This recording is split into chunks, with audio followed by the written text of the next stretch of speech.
শুরু করলাম। ঠিক আছে, তা তোমরা এসছো মক ইন্টারভিউর জন্য এক্সাম ওয়েস্ট বেঙ্গল পিএসসি যেই ইন্টারভিউ। তো ফার্স্ট অফ অল আমি রাজকিশোরকে বলবো, রাজকিশোর তুমি তোমার ইন্ট্রোডাকশন দিয়ে শুরু করো। ব্রিফ ইন্ট্রোডাকশন দাও, ব্রিফ ইন্ট্রোডাকশন। স্যার আমার নাম হচ্ছে রাজকিশোর শর্মা। আমি হচ্ছে বীরভূম জেলার অন্তর্গত রামপুরহাটের বাসিন্দা। আর স্যার আমি হচ্ছে রামপুরহাট কলেজ থেকেই স্যার মাধ্যমিক উচ্চ মাধ্যমিক এখান থেকেই পাস করার পর আমি হচ্ছে বিবিআইটি কলেজ থেকে ডিপ্লোমা অ্যান্ড হচ্ছে বিটেক আমি পাস করেছি ওখান থেকে 2017 সালে। মানে আমার বিটেক পাস করার পর আমি স্যার 2 বছরের আমি একটা কন্ট্রাকচুয়াল আন্ডারে ছিলাম 19 পর্যন্ত। ওখানে কাজ করার পর স্যার আমি নেক্সট আমি হচ্ছে এখন এখানে প্রিপারেশনে আছি ফুল টাইম। তুমি বললে রামপুরহাট কলেজ থেকেই তুমি মাধ্যমিক এবং এইচএস পাস করেছো, রামপুরহাট কলেজ থেকেই পাস করেছো? না, রামপুরহাট কলেজ থেকে না স্যার, রামপুরহাট হাই স্কুল থেকে স্যার। বি কেয়ারফুল, ইন্ট্রোডাকশন যখন দেবে একটু গুছিয়ে বলবে, আদারওয়াইজ তোমার ফার্স্ট ইমপ্রেশন যদি নষ্ট হয়, যদি ঘুরিয়ে কোশ্চেন করে এখান থেকে, তখন সেক্ষেত্রে তোমাকে ড্রপ হয়। পরের বারে মনে রাখবে, খেয়াল করবে একটু। তুমি কিসা কাজ করেছো বললে? স্যার আমার কনস্ট্রাকশনের আন্ডারে স্যার কাজ করেছিলাম বিল্ডিং এর উপরে। বিল্ডিং এর কিরকম প্রজেক্টে কাজ করেছো? স্যার G+3 উপরে ছিল প্রজেক্টটা, ওখানে স্যার কন্ট্রাকচুয়াল আন্ডারে আমি কাজ করেছি। আচ্ছা, অতনু তুমি তোমার ইন্ট্রোডাকশন দাও, ব্রিফ। গুড মর্নিং স্যার, আমার নাম অতনু হাজরা। আমি পূর্ব মেদিনীপুর জেলার মহিষাদল এরিয়া থেকে আসছি। আমি ক্লাস 10 এবং ক্লাস 12 দুটোই আমি সেন্ট জেভিয়ার্স থেকে দিয়েছি এবং তারপরে 2010 সালে আমি এইচএস পাস করি। তারপরে 2014 সালে আমি বিটেক পাস করি সিভিল ইঞ্জিনিয়ারিং এ সিআইএম থেকে। তারপরে 2014 পরে আমি কনস্ট্যান্ট জবে ছিলাম স্যার। তারপরে 2022 পর্যন্ত আমি লাস্ট জব ছেড়েছি স্যার। তারপর পিএসসি নোটিফিকেশনটা বেরোনোর পর আমি জব ছেড়ে এখন প্রিপারেশনের মধ্যে আছি স্যার। তোমার একটা ইন্ট্রোডাকশন দিতে ভুল হলো, তুমি সেন্ট জেভিয়ার্স থেকে মাধ্যমিক এবং এইচএস বললে, যে আবার তুমি 2010 সালে এইচএস বললে, রিপিট করলে, এটা কিন্তু না, আমি ওটা ভুলে গেছিলাম বলে ওই না। জন্য। ইন্ট্রোডাকশন দেওয়ার আগে তোমাকে এগুলো কিন্তু মাথায় রাখতে হবে যে আমি কি বলবো, আমাকে কি বলতে হবে। ইন্ট্রোডাকশন সবাইকে জিজ্ঞাসা করবে, ম্যাক্সিমাম 90% কেসে তোমাকে ইন্ট্রোডিউস করতেই হবে। এবং মনে রাখবে, ইন্ট্রোডিউস করার আগে কতগুলো জিনিস বলে দিই আমি। খুব ব্রেভলি ইন্ট্রোডিউস করতে বললো মানে তোমাকে সমস্ত রকম কত সালের মাধ্যমিক, কত নাম্বার পেয়েছো, কোন স্কুল থেকে, নট রিকোয়ার্ড। তুমি এসছো এখানে টেকনিক্যাল ইন্টারভিউ দেওয়ার জন্য, দ্যাট মিনস তোমার এখানে এক্সপিরিয়েন্স, টেকনিক্যাল কোয়ালিফিকেশন সেগুলোই বেশি হাইলাইট হওয়ার কথা। কুলিং ফুলিং গুলো বলবে যে স্যার আমি স্কুল পাস করেছি মাধ্যমিক এবং এইচএস দেওয়ার পরে আমি এত সালে যদি ডিপ্লোমা করতে হবে ডিপ্লোমা বলবে, আমি এত সালে বিটেক করেছি বিটেক, তারপরে আমি স্যার এই কোম্পানিতে এতদিন যাবত কাজ করেছি, এই কাজের উপর আমার এক্সপিরিয়েন্স আছে, আমি এখন স্টিল নাও কাজ করছি, বা আমি কাজ স্কিপ করে দিয়ে তখন ভ্যাকেন্সি বেরিয়েছিল বলে আমি এক্সামের জন্য আমি এসেছিলাম, তো আমি আর সেরকম ভাবে যাইনি, আমি স্টিল নাও প্রিপারেশনই আছি, তুমি এটা বলতে পারো, নো ইস্যু। বাট তুমি এইটাকেও তুমি একটু গুছিয়ে বলার টেকনিক তুমি অর্জন করো, যে কি করে বলতে। তার জন্য আমি অনেক কিছু তোমাদের হেল্প করে দিয়েছি, বলে দিয়েছি, সেই মতো করে তুমি ইন্টারভিউগুলো দেখো। আমাদের অনেক এরকম ক্যান্ডিডেট আছে যারা তোমার এখনো পর্যন্ত স্টিল নাও প্রিপারেশন নিচ্ছে। ঠিক আছে, তাহলে তুমি মেইনলি কাজ করেছো আজকে আমাদের তনু কিসের উপরে বললে? ফাইলিং আর building building construction. Piling. Piling কি ধরনের পাইলিং এ কাজ করেছো? স্যার আমাদের জেটি তৈরি হচ্ছিল, লাস্ট যে জবটা করেছিলাম ওখানে জেটি তৈরি হচ্ছিল স্যার। তো ফেন্ডার পাইল সামনে দিয়ে করেছি, তারপরে আমাদের এন্ড বিয়ারিং পাইল ওগুলোই ছিল মেইনলি। মানে তুমি কাজ করেছো ডকে, তাই তো? হ্যাঁ স্যার, আচ্ছা, হলদিয়া ডকে। ডক এবং হারবার কি জিনিস জানা আছে? হ্যাঁ স্যার, বলো। ডক হচ্ছে যেখানে জাহাজরা এসে শেল্টার নেয়, আর হারবার হচ্ছে যেখানে জাহাজ মানে অ্যাঙ্কার করে, যেখানে আর কি। মানে ডকে আমার আনলোডিং, লোডিং, আনলোডিং ওই সমস্ত কাজকর্ম হয়। আর হারবারে? হারবারে এসে মানে শিপটা শেল্টার নেয়, মানে রেস্ট ওখানে বাঁধা থাকে আর কি। আচ্ছা, রাজকিশোর তুমি G+3 তে কাজ করেছো, G+3 বিল্ডিং এ, হ্যাঁ স্যার। সেখানে কি কাজ চলছিল? স্যার আমি প্রথম থেকেই ছিলাম, মানে ফাউন্ডেশন থেকেই স্যার ছিলাম, কমপ্লিট অবধি ছিলাম ওখানে। আচ্ছা, কি তারপর ধরনের স্যার আরো ফাউন্ডেশন, মানে কি ধরনের ফাউন্ডেশন স্যার ছিল ওখানে? স্যার আমাদের আইসোলেটেড আর হচ্ছে র্যাপ ফাউন্ডেশন, মানে কিছু পোর্শন, মানে বেশিরভাগ আইসোলেটেড ফাউন্ডেশনই আমাদের কাজ হয়েছে ওখানে। আচ্ছা, র্যাপটো দেওয়া হয়েছিল? হ্যাঁ মানে কিছুটা পোর্শন স্যার, মানে বলতে পারেন। এরকম কেন হয় যে আমাদের হলে তো পুরোটাই হওয়ার কথা র্যাপ, বাট কিছুটা পোর্শন র্যাপ কেন হয়েছিল, কি কারণে? স্যার র্যাপ বলা যাবে না, অ্যাকচুয়ালি আমার বলতে ভুল হয়েছে স্যার, ওটা কম্বাইন্ড ফুটিং বলা আমার সম্ভব উচিত।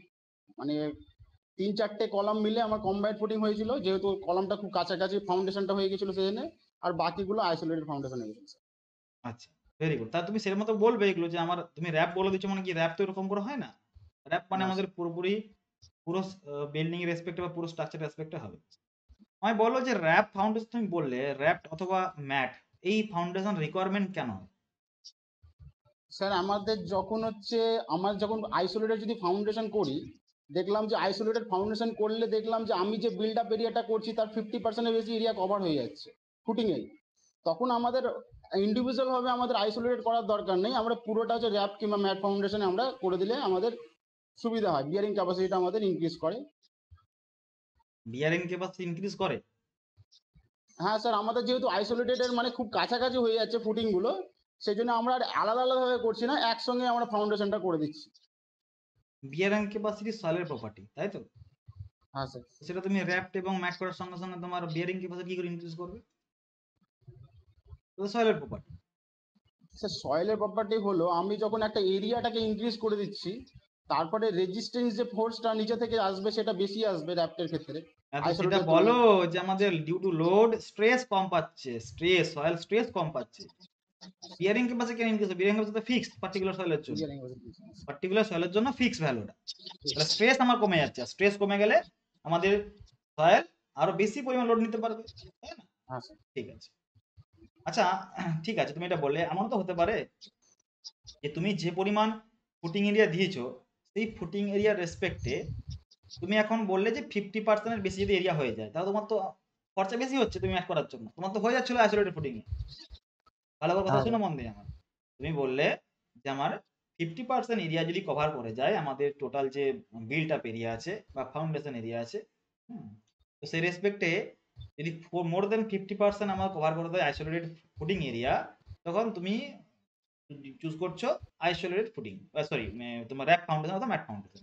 এখন কোশ্চেন রয়েছে তুমি কেন করবে? তোমার তো কস্টিং বেড়ে যাবে, তোমার তো সেখানে আইসোলেটেড ফুটিং মানে তোমার হিউজ পরিমাণ রিনফোর্সমেন্ট, হিউজ পরিমাণ কংক্রিট, যেখানে তোমার গ্যাপটা ছিল সেই গ্যাপগুলো তোমার ফিল আপ করতে হচ্ছে। পারপাসটা কি মেইনলি? স্যার আমি যদি মনে করুন খুব কাছাকাছি যদি ফুটিংটা হয়ে যায়, অনেক কিছু প্রবলেম দেখা দেবে। যেমন হচ্ছে আমি যদি জেসিবি দিয়েও যদি খুদাই করি, সেক্ষেত্রে মাটিটাকে আমার তুলে তো খোদাই বাইরে করা মানে ফেলতে কি হবে। জিনিস? স্যার আমি মাটিটাকে কাটছি স্যার। সেটা কি মানে বলে টেকনিক্যাল ল্যাঙ্গুয়েজে? You are engineer? স্যার, হ্যাঁ স্যার ওটাকে স্যার আমি বলবো স্যার এক্সকাভেশন করছি স্যার। সয়েলটা যখন এক্সকাভেশন করছি, আমার প্রথমে তো আমাকে মানে যদি ইন্ডিভিজুয়াল ভাবে করি, যেহেতু ফুটিং গুলো খুব কাছাকাছি হয়ে যাচ্ছে, তার জন্য আমাকে যদি জেসিবি দিয়ে খুঁজি মানে করি এক্সকাভেশন করি, তাহলে আমার স্যার মেশিনটা দাঁড়ানোর মতো জায়গা থাকবে না, অনেক জায়গায় প্রবলেম হবে, অনেক প্রবলেমেটিক ক্রিয়েট হবে। তারপরে হচ্ছে স্যার সয়েলটাকে আমি রাখবো কোথায়, মানে সয়েলটাকে যদি মাঝ বরাবর রাখতে যাই তাহলে আরেকটা ফুটিং কোথাও আমার কাটতে প্রবলেম হবে। অনেক রকম প্রবলেম ক্রিয়েট হবে বলে আমি ওই যদি ওটাকে র্যাপ ফাউন্ডেশন করি তাহলে ওখানে সুবিধা আছে আমার এই দিক থেকে। আচ্ছা, ঠিক আছে, তো তুমি এর রেসপেক্টে বললে। আচ্ছা, এমন আর কোন কন্ডিশন হতে পারে, কি কন্ডিশন হতে পারে যেখানে তোমার 50% ইয়ে না হলেও তোমার এই র‍্যাপ অথবা ম্যাট প্রোভাইড করতে হবে? স্যার আমার যদি দেখলাম যে জায়গাটায় হচ্ছে স্যার, আমার যদি মানে ধরুন কোনো পুকুরের মাঝে কিংবা কোথায় কোনো জলাশয় জায়গায় যদি আমি কোনো মানে আগে ছিল, মানে বলতে পারি সয়েলের যে এইটা ক্যাপাসিটিটা হচ্ছে মানে কি ক্যাপাসিটি? রেজিস্টিং পাওয়ার ক্যাপাসিটি স্যার সয়েল এটা কি নাম ওটার? বিয়ারিং ক্যাপাসিটি, তুমি বলে কিছু বিয়ারিং ক্যাপাসিটি। হ্যাঁ স্যার, সয়েলের বিয়ারিং ক্যাপাসিটিটা আমি দেখলাম মানে এমন এক জায়গা ইউজ করছি সেখানে হচ্ছে স্যার কম আছে, তাহলে আমি পুরোটা এরিয়া করলে স্যার আমি স্ট্রেসটা কমাতে পারবো ওখানে। ঠিক আছে, মানে যদি আমাদের সয়েল যদি উইক হয়, সয়েল যদি আমাদের লোড ক্যারি না করতে পারে সাফিসিয়েন্ট, তার জন্য আমরা এরিয়া বাড়িয়ে স্ট্রেসকে আমরা কমাতে পারবো। ঠিক আছে, হ্যাঁ। দুটো পয়েন্ট গেল। আর কি কারণ হতে পারে যার ফলে তুমি আবার ম্যাট ফাউন্ডেশন দেবে?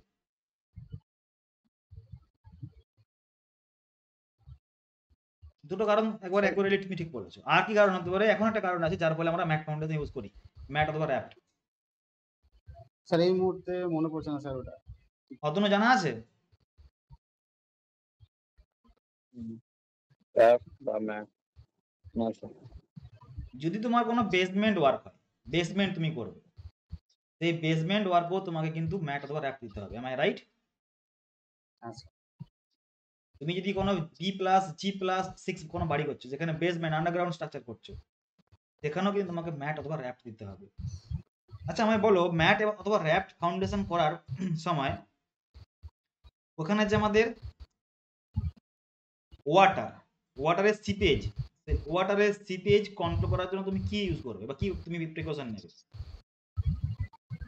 দেখা গেল স্যার যে আমাদের আমাকে গ্রাউন্ড ওয়াটার টেবিলের নিচে আমাদের র্যাপটের লেভেল আছে, তখন সেক্ষেত্রে আমাদের ওয়াটার সিপ করতে পারে, তো কারণ কংক্রিট 100% আমাদের কিন্তু মানে ইমপারমিবল নয়, হ্যাঁ স্যার। তাই তো? সেক্ষেত্রে তুমি কি করবে? স্যার আমাকে যখন কনস্ট্রাকশন করব আমার তো প্রথমে জলের লেভেলটা নিচে রাখতে হবে, বাই পাম্প ইউজ করে আমি স্যার যখন জলটাকে তুমি আউটলেট থেকে বার কনস্ট্রাকশন করতে পারবো। ডিউরিং কনস্ট্রাকশন তুমি নিচে করেছো, বাট এমন তো নয় যে কনস্ট্রাকশন করে তুমি নিচে করে দিয়েছো মানে আর ওটা উপরে উঠবে না, হ্যাঁ স্যার ওটা তখন কি করতে হবে জানা আছে অতনু? স্যার পাম্পিং করে কিছু। পাম্পিং করে আর কিছু? স্যার একটু স্যার আইডিয়া করে বলবো স্যার একটু। বলো। স্যার আমি মানে জলটা যেটা যেটা কি করবে মানে যে চারিদিক থেকে যেটা আসবে তার জন্য একটা স্যার আউটলেট হিসেবে আমি একটা ইউজ করে রাখবো সাইড থেকে, মানে লো প্রথম কথা, লেভেল করে তুমি কি রাখবো। অ্যালাউ করবে সিপেজ কে? এটা প্রথম কথা কোশ্চেন। তুমি কি না সিপেজ কে স্যার, অ্যালাউ প্রথম করবে? তো সিপেজ কে ওটাই। তুমি অ্যালাউ করবো না। না তার না জন্য স্যার। আমরা না। ইমপারমিবল কংক্রিট তৈরি করার চেষ্টা করব, বিভিন্ন রকম আমাদের ওয়াটার রেজিস্টিং স্ট্রাকচার যেগুলো আছে বিভিন্ন রকম অ্যাডমিক্সার ইউজ করে সেটা আমি তৈরি করব। এটা তো মেন তোমায় বলতে হবে। আমি সিপ করলাম, আমি ওই জায়গাটাতে আমি বাস করবো, আমি ইউজ করবো জায়গাটাতে, যদি আমি ওয়াটার সিপ করে তাহলে আমার কি অ্যাডভান্টেজ? না, এইটা হবে না। তুমি কোনোদিন দেখেছো কি যে আমাদের যে কলকাতা মেট্রো, সেখানে আমার কোনোদিন ওয়াটার শিপ করে আমাদের যে তোমার রেল সেখানে এসছে কি রেল লাইনের উপরে ওয়াটার স্টোর করেছে? করেনি তো। তার মানে কি ওরা এমন ভাবে লাইনিং করেছে সেখানে আমাদের পুরোপুরি কংক্রিট ইমপারমেবল, সেটা বিভিন্ন রকম অ্যাডমিক্সার ইউজ করেই করা হয়েছে, তাই না? হ্যাঁ স্যার। এরপরে আমাদের ইন্টারনাল যে use of water, internal uses, তখন সেক্ষেত্রে তুমি একটা ডাক্ট করবে, সেই ডাক্টে একটা আমাদের বুস্টার পাম্প লাগানো থাকবে, সেই পাম্প আমাদের পাম্প করে ওয়াটারকে আমাদের গ্রাউন্ড লেভেলের উপরে নিয়ে আসবে, সেটা লাভ। সেটা ইন্টারনাল ওয়াটার ইউজেসের জন্য, ভিতরের ওয়াটার, সেটা তুমি প্লাম্বিং এর রেসপেক্ট ইউজ করছো, তাই না? হ্যাঁ স্যার। আচ্ছা অতনু তাহলে বলো আমাকে, তুমি কি পড়ে এসছো, কোনখান থেকে কোশ্চেন করবো? স্যার মোটামুটি আরসিসি, কংক্রিট টেকনোলজি এগুলো ভালো লাগে স্যার। আচ্ছা রাজকিশোর? হ্যাঁ স্যার, যেহেতু আমার এই মানে আমার এইদিকে আছে স্যার, এই নিয়ে আছে আর কি, মানে এক্সপিরিয়েন্স আছে, তো আমি এই সাবজেক্টগুলোই স্যার বেশি পড়েছি, কংক্রিট টেকনোলজি, আরসিসি স্যার এগুলোই বেশি পড়েছি। অতনু বলো, কংক্রিটের আমাদের মেন ইনগ্রেডিয়েন্ট কি আছে? কংক্রিটের প্রথমে আমাদের, মেন ইনগ্রেডিয়েন্ট? হ্যাঁ স্যার, প্রথমে সিমেন্ট, বাইন্ডার, মানে সিমেন্টটা বাইন্ডার হিসেবে কাজ করছে, তো binder, coarse aggregate, fine aggregate, water as per requirement, আর সাম অ্যাডমিক্সচার্স ইফ রিকোয়ার্ড। আমি বললাম কংক্রিটের মধ্যে মেন ইনগ্রেডিয়েন্ট কি আছে, মেন?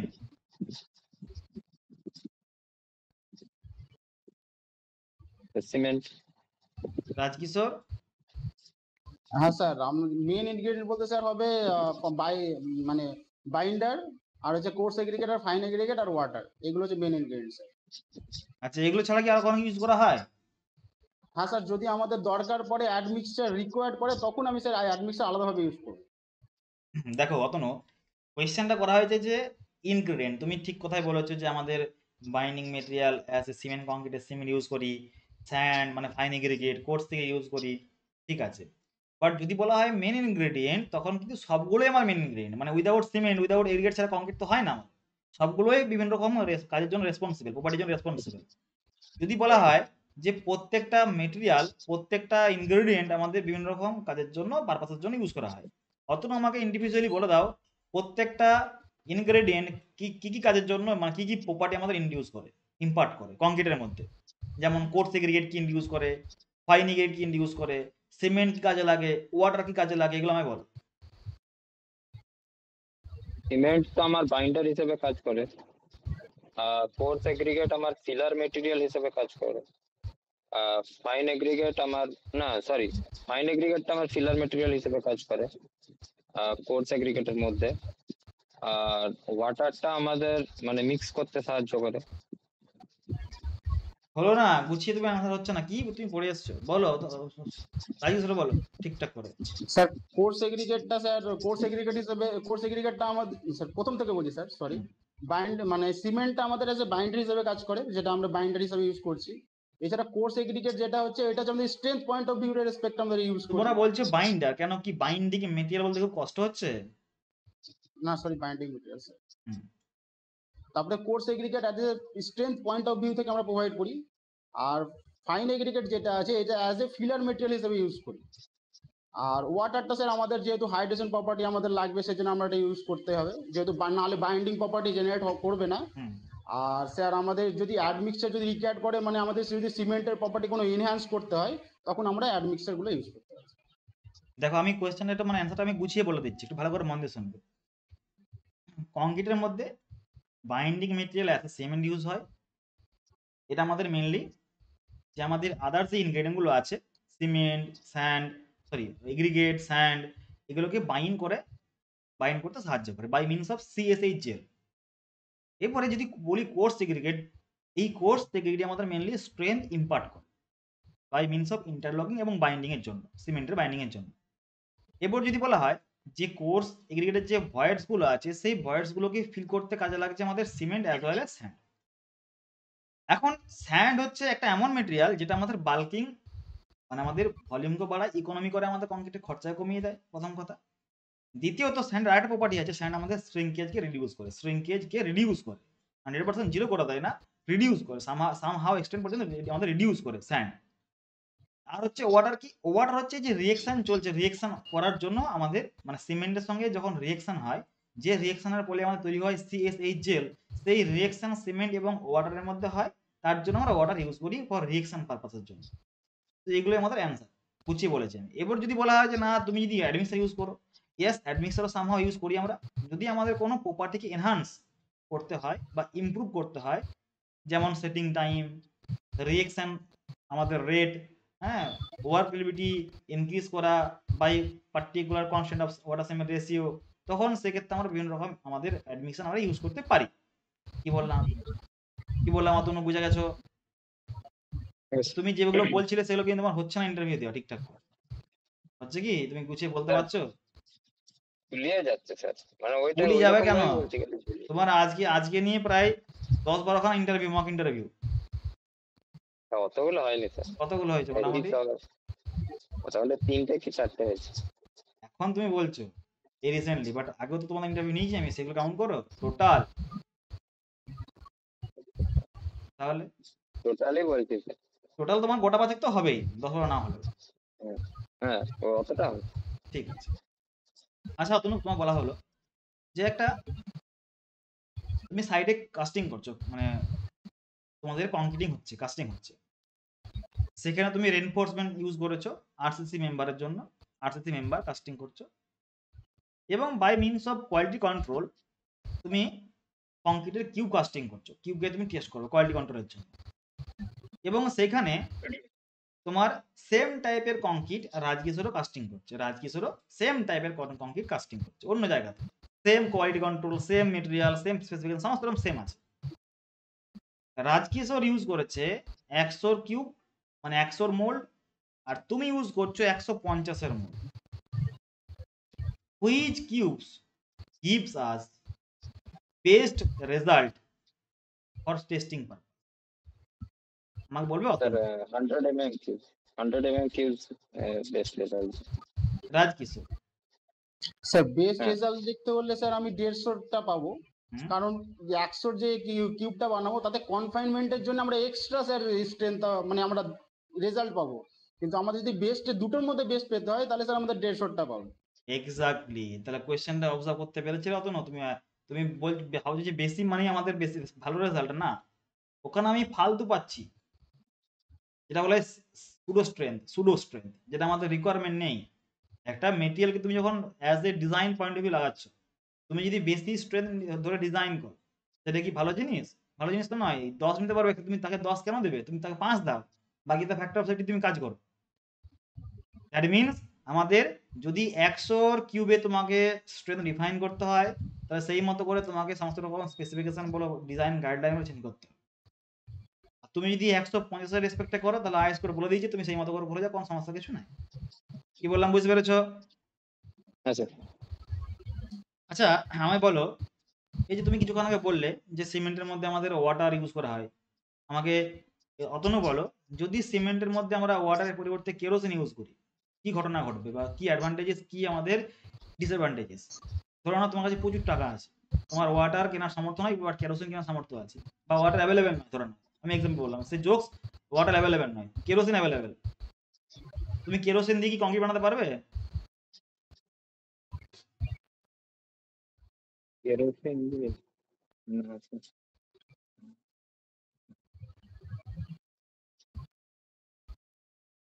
বানাতে পারবে না, সম্ভব না, ওটা তো লিকুইড, কি অসুবিধা আছে? ও তো মিক্সিং করতে সুবিধা করে আমাদের, বানাতে পারবে না?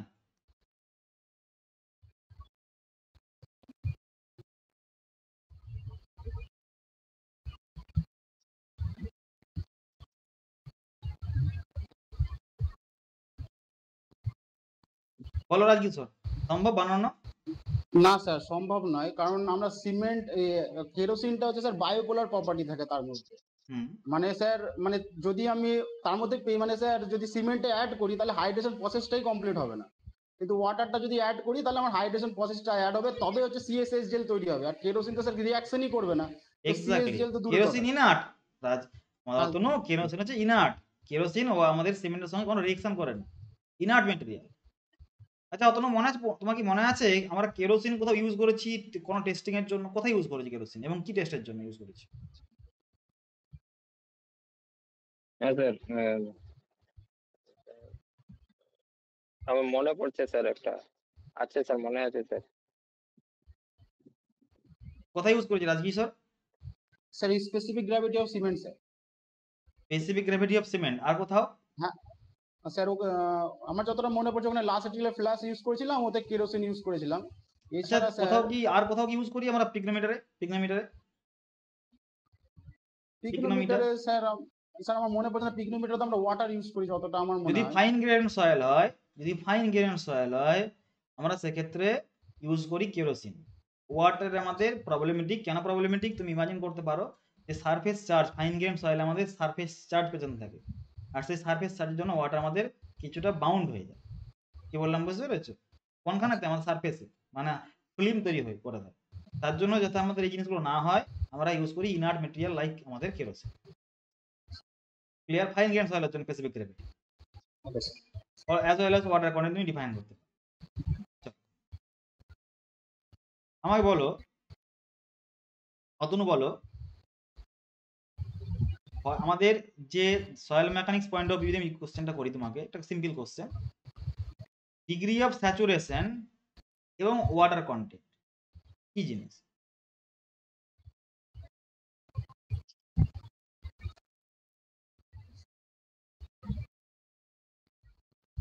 ডিগ্রি অফ স্যাচুরেশন এবং ওয়াটার ওয়াটার কন্টেন্ট কন্টেন্ট কি জিনিস? ভুলে গেছি। চলো আমি আর কিছু কোশ্চেন করবো না, দেখো অতনু তোমাকে কতগুলো কথা বলি, তুমি কি পড়াশোনা করছো তো? করছি স্যার, কিন্তু স্যার ভুলেই যাচ্ছে আমাদের তো। মানে গুলিয়ে যাচ্ছে কি আমাকে দেখলেই গুলিয়ে যাচ্ছে, বা আমার মতো কাউকে দেখলেই গুলিয়ে যাচ্ছে, নাকি না আমার মতো কাউকে না দেখলেও গুলিয়ে যাচ্ছে? স্যার নার্ভাস হয়ে যাচ্ছে। এটার জন্য প্রথম তোমাকে কয়েকটা কোশ্চেন করার পরে মানে যখন এ করতে যাই তখন নার্ভাস হয়ে যাচ্ছে। স্বাভাবিক জিনিস। মক ইন্টারভিউতে কি হয় বা ইন্টারভিউতে কি হয়, তোমার শুরুটা যদি খুব ভালো হয়ে যায় শেষটা কিন্তু খুব ভালো হওয়ার কথা, কিন্তু শুরুটা যদি খারাপ হয়ে যায় সেটা কিন্তু লাস্টটা না, মানে ভালো খারাপ হওয়ার সম্ভাবনা অনেকটাই বেশি হয়ে যায়। মানে ভালোটা খুব রেয়ার কেসে ভালো হয়, বাট যদি প্রথমটা যদি খারাপ হয়ে যায়, ফার্স্ট ইমপ্রেশন, দ্যাট মিনস এবারে ইন্টারভিউতে কোনো কোশ্চেন তোমাদের জেনারেলি কমন আসে না। ইন্টারভিউয়ারের মাথার মধ্যে তখন যা ঘুরবে, তুমি যা পড়ে এসছো জেনারেলি সেরকমই কোশ্চেনটা করে, এবং ওরা প্রথমেই একটা দুটো কোশ্চেন করে তোমাকে ঘাবড়িয়ে দেয়। এটা নেচার ইন্টারভিউতে। দু একটা এমন কোশ্চেন করলে তুমি ঘাবড়ে গেলে, এই যে ঘাবড়ে যাওয়ার পরে তুমি যদি ভুল অ্যান্সার দাও, গুছিয়ে না বলতে পারো, এটা কিন্তু তোমার একটা ড্রব্যাক।